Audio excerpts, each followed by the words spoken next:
ఘనమైనవి నీ కార్యములు నా ఎడల, స్థిరమైనవి నీ ఆలోచనలు నా యేసయ్యా.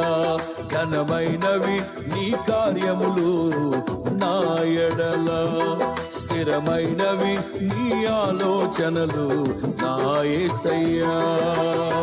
కృపలను పొందుచు కృతజ్ఞత కలిగి స్తుతులర్పించెదను అన్ని వేళలా. కృపలను పొందుచు కృతజ్ఞత కలిగి స్తుతులర్పించెదను అన్ని వేళలా. అనుదినము నీ అనుగ్రహమే ఆయుష్కాలము